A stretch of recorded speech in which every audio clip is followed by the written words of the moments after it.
இதுல என்னன்னா வரக்கூடிய ப்ரொஃபைல் எல்லாம் வந்து ஆரம்பத்துல பார்க்கும்போது அப்படியே தக தக தகன்னு அப்படியே மின்னுவது போல், ஒரு பளிங்கு போல், அப்படியே ஒரு ஐவரி போல் இருக்கும். அப்புறமேட்டு போய் பார்த்தா தான் தெரியும், ஓ இதெல்லாம் ஒன்லி மேக்கப்பு, உள்ளுக்குள்ள நோ பேக்கப் அப்படின்னு சொல்ற மாதிரி ஒரு நொந்து போன வெந்து கொண்டிருக்கிற அறவைக்காடான கணவனை இழந்த, மனைவியை இழந்த, கணவனை பிரிந்த, மனைவியை பிரிந்த, இந்த மாதிரி நம்மை முட்டாளாக்கக்கூடிய, ஆனால் தோற்றத்துல பார்த்தோம் அப்படின்னா ஒரு ரொம்ப லாயலா, ஒரு ரொம்ப ரீகலா, அந்த மாதிரி என்னை விட்டால் உன்னை தாங்குவதற்கு ஒரு ஆளே இல்லை அப்படிங்கிற அளவுக்கு வானத்திலிருந்து குதித்து வந்தது போல், ஒரு ஏஞ்சல் போல், அப்படியே ஒரு சேவியர் போல் நம்மை காப்பாற்றுவதற்கு வருவது போல் வருவார்கள்.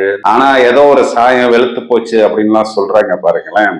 அது ரொம்பவும் சீக்கிரத்தில் நீங்களே அதனை கண்டுபிடித்து விடுவீர்கள்.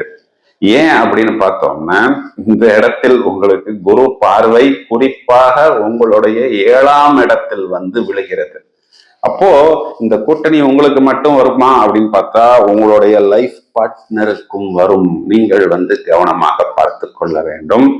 இந்த விஷயத்தை யார் கவனிக்கிறா அப்படின்னு பார்த்தா உங்களுடைய குழந்தை கவனித்துக் கொண்டிருக்கிறார். சார், என்னுடைய பையனுக்கோ என் பொண்ணுக்கோலாம் என்ன சார் 10 வயசு தான் சார் ஆகுது, அவங்களுக்கு இதெல்லாம் ஒண்ணும் தெரியாது சார் அப்படின்னு மட்டும் நீங்கள் நினைத்துக் கொள்ளாதீர்கள்.